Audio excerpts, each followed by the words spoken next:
Get inspiration from the modern look of Finma College for your dream school.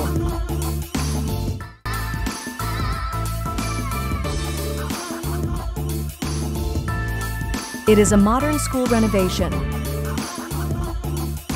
consisting of white-colored walls, modern room designs, and an overall bright look.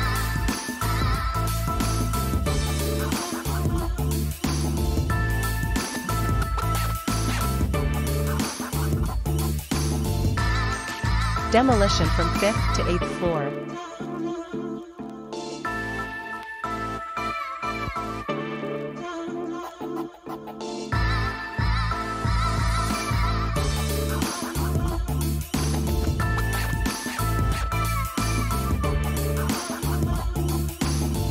Drywall partition installation.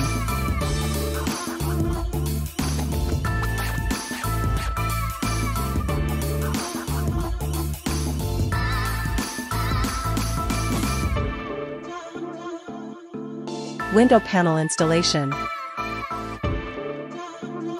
Self-leveling of floors. Metal door installation. Assembly of light panels. And code application.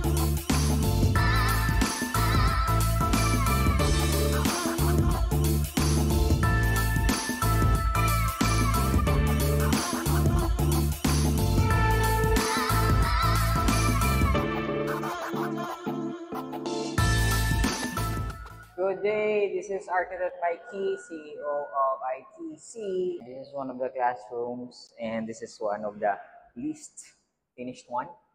As you can see, the flooring is still rough, so we removed the old tiles because they were not that good anymore. And the ceiling is now fully painted. We did a good job here. Yeah, if you've seen the before and after, you'll see that there's a big difference. So we're here on the 6th floor and this is now the matte self-leveling finish. So it's done, but the top coat is not yet installed, so it's okay to place these tables here at scratch or dent. So if you want something harder for your garage parking, you can use 4000 PSI. That is, wanna see? There, ayos ba?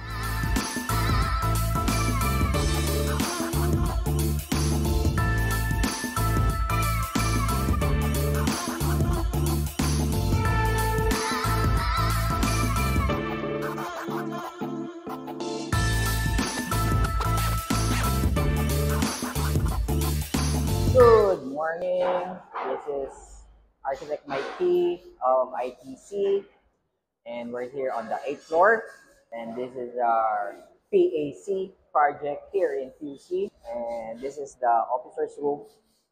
This is the last part we're working on, so we're concentrating our manpower on the lower floors from 5th to 8th floor. So this is a 4-room renovation. We're gonna have a blast this next few days because our deadline is next week. And by the way, this is a 6-week project for 4 floors. And that was a big challenge when the owner asked us, kaya nyo ba ng 6 weeks instead of the original, I think, 3 months? Because of course, classes are gonna start soon and they need the classroom. So we couldn't say no. Okay, I'll go to the next areas. See you there.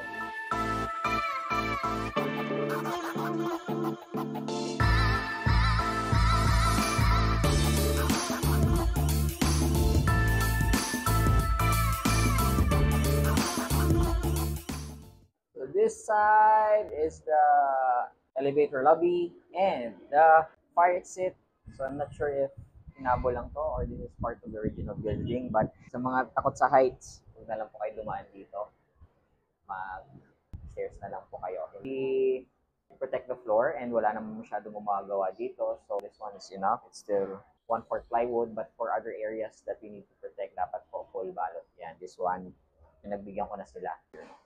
And ceiling, wala din po ceiling works. We're just changing it here. So, to the next one.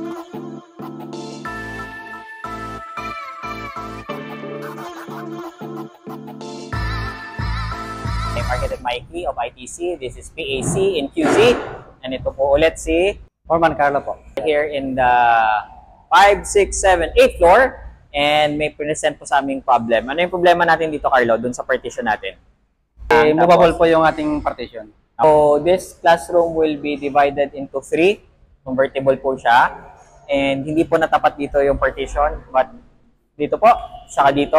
Ang problema natin dito, yung blackboard. So, as per original request ng owner, gagawin siyang partition mounted na blackboard.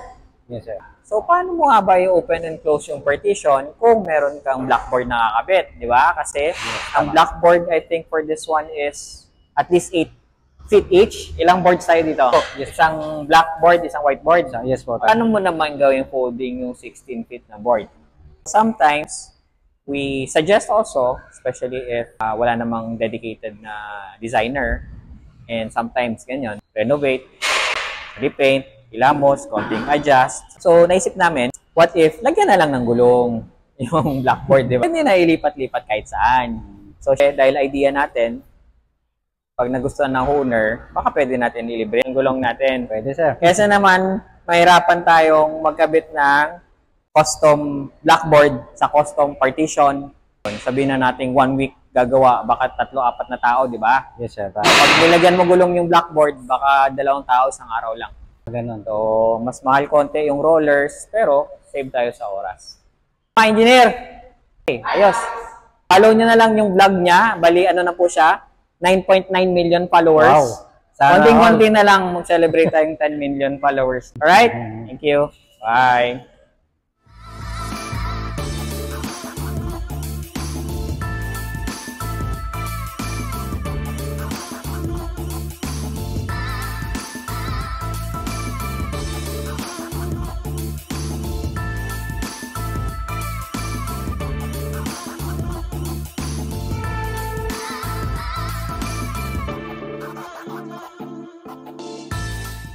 Welcome to the top floor, and we still have 4 classrooms here. Let me walk you through one of the classroom. And yeah, looks like nauna pa pala to tapos. Looking good. Better ceiling. We have very old smoke detectors. Yan pa rin yung ginamit natin. And perfect floor. Good, konting retouch doon sa frame ng aircon. What else? Yeah, sana palitan na lang nila yung smoke detector. It's not part of the budget, but sana, I think they can do that on their own without us. Kayang-kaya na nila yan. They have a engineering group also. In-house. Looking good.